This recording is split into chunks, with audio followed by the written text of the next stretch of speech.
Oh, is it working? Is it working? Okay. I think we're live. The delay is really weird. Okay. It is Packer Viking week, and I'm really hoping this is working. The events of the weekend have made it such that I didn't have a chance to get this recorded. And I really want to get it done because it's Packer Viking week. So, sadly, this is usually the week that I get to, for some reason, get 3 to 4 times as much engagement by having Corey on. He must have way more interested friends and family than I do, because whenever he's on, I go from like 20 views to like 130. But engagement and algorithms aside, it's time to talk about today's game. And it's going to require a whole lot of, a bunch of me not knowing much about football, having opinions about football. And that, to me, sounds a lot like what people who watch football call armchair quarterbacking. Yeah. So this week I am drinking a copper lager from Three Sheeps Brewing in scenic Sheboygan, Wisconsin. Armchair quarterback. As you can see, it's in the opponent's colors. And before I talk about Kirk Cousins, I need to fuel up.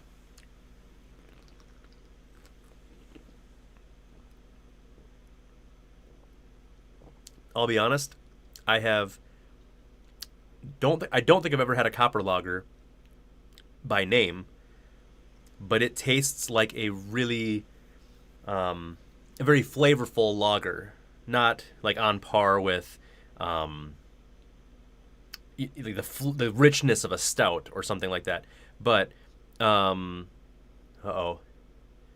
getting warnings about my bit rate. Not important. Don't have time. This is like for a lager, which is normally a lighter, easier drinking beer. It's flavorful, but not overpowering. I like it. It's a very good, full strength kind of beer. Very enjoyable. Nice work, Three Sheeps Brewing. Oh, I should see if they have anything to say about it on here. Why'd you kick the field goal? Oh, I wonder if that's a reference to anything that's happened in the past of the team that wears green and gold. Okay.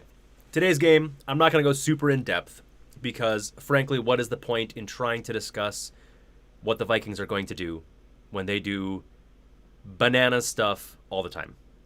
Every week. Like, it would be weirder if one of the teams just ran away with it at this point. As I'm doing this, I'm watching the screen over here. Chaos is happening in the NFC South. The Eagles are currently losing to the Saints. If they get upset and if the Vikings can win today, they'd have the same record. The Eagles would still have the tiebreaker because they beat the Vikings heads up, which would still give them the 1 seed. If they lose and if the Vikings win, then next week becomes interesting because for the first time, I think ever, when the Vikings play the Bears in not week 17 anymore, the last week of the season, as I think they have done every year that I've been alive, it will actually mean something. Years past, either the Vikings have been in the playoffs and had nothing to play against the Bears, or they've been out of the playoffs and had nothing to play for, so the game against the Bears was meaningless. If the Eagles lose today and the Vikings win today, next week will have some impact. The Vikings are still playing for seeding, A, possibly over the Eagles, but B, they also need to stay ahead of the 49ers and the Cowboys, which I believe both of them are still in reach. I'm pretty sure. The Packers, meanwhile, are watching the game where the Commanders are currently getting run out of town by the Browns, because if the Commanders lose, it opens the door for the Lions and the Packers, and there's a third team in there that really wants to try to get in, and I can't remember who it is now. Lots of implications this week. Very exciting week, and this game had the potential to not mean anything for either team. It had the potential to not mean anything for the Packers, but it means something to both teams, which means both teams should be playing hard. The Vikings are going to be playing without their center Garrett Bradbury, who I'm not really sure in the grand scheme of things like where Bradbury ranks as an NFL center. I know he's not one of like the vaunted best of the best, but it's often said of offensive linemen that if you don't hear their name, that's a good thing because they're doing well. I believe the Vikings have both of their tackles back this week. There was a guard that was questionable in practice all week. I can't remember which one.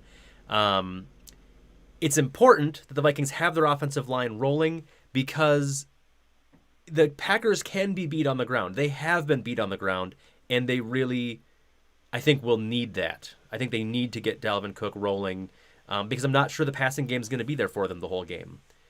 That being said, I do hope Justin Jefferson breaks all the records today because then there will be no asterisk stuff about how many weeks in a season he had to get it done versus, Randy Moss or Megatron, who had 16 weeks to do it.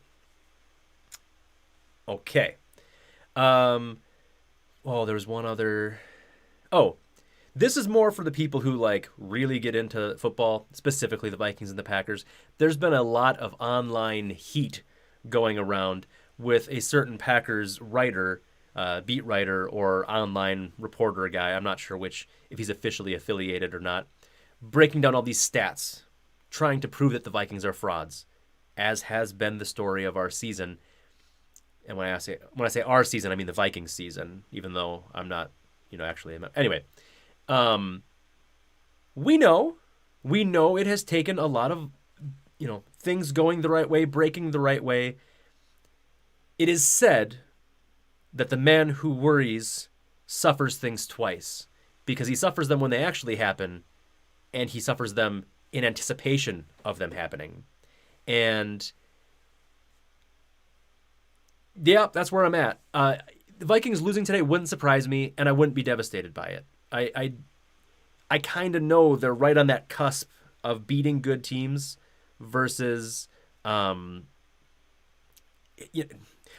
should say there are 8 teams in the NFL that currently have a better than 500 record against other teams that have a better than 500 record. The Vikings are one of them, and I think they're like third if you rank the teams in their record against 500 teams. So the Vikings are top 3 in winning games against teams with winning records. So it's not like years previous where they beat the bad teams, lost to the good teams. They have losses this year. All 3 of them, well, 2 of them for sure, the Cowboys and the Eagles, are against playoff teams. The third loss to the Lions is a team that could be in the playoffs, depending on the way things break today. So what I fear, rather, is having to endure a week of Packer fans who have been largely quiet this season, all of a sudden coming out of the woodwork to taunt a team for being what they consider to be frauds, the Vikings. It's a silly thing to fear, honestly, and as I vocalize it, it sounds silly. But that is what a lifetime of being a Vikings fan in the land of cheese will do to you. You just, Monday mornings, you dread them, because if the Vikings lost, you're in for so much more harassment than if they won. Especially when it comes to playing against the team in green and gold. Anyway, it should be a good game. I'm excited. Aaron Rodgers hasn't been doing much this year, to be completely honest, but the Vikings defense hasn't really stopped anybody either. So I'm really curious to see which gives. Christian Watson is playing, so the Packers are playing with their full complement of receivers. I think last time I checked, the area that the Vikings are most likely to get burned today, like if you had to, 9 times out of 10, what's going to be the most likely outcome? My money is on Randall Cobb to have a good game, or whoever they line up in the slot, because I think of the Vikings cornerbacks, their slot corner is one of the weaker spots. So good opportunity there for some touches underneath, some catches underneath. I don't know if Justin Jefferson can break the records today. I just think the Packers are going to work really hard to stop him and make the Vikings win in some other way. So hopefully that means Hawkinson shows up. Hopefully that means Thielen shows up. Hopefully that means Dalvin gets rolling. I will not say the Vikings need to establish the run. I've ranted about that enough, but I do hope he's a contributing factor today because I think they're going to need more facets than just F it, throw it to Justin Jefferson. I should say Corey was supposed to be on this episode. It's been a while, but our schedules didn't line up, and that lucky son of a gun is actually at Lambeau today to take in this game. Beautiful January 1st weather in Lambeau. Should be a good game. Corey, if you watch this before you go into the stadium, enjoy yourself. I hear they've stopped serving beer in the stadium. Now they only do ayahuasca trips to try to make Rodgers feel more at home. So if you do that, make sure you have somebody you trust with you. All right? All that being said, thanks for watching. Happy New Year, everybody. I hope this is a healthy and prosperous year for all of you who watch and those of you who don't watch but watch this episode. You also count. Skull feeleth there.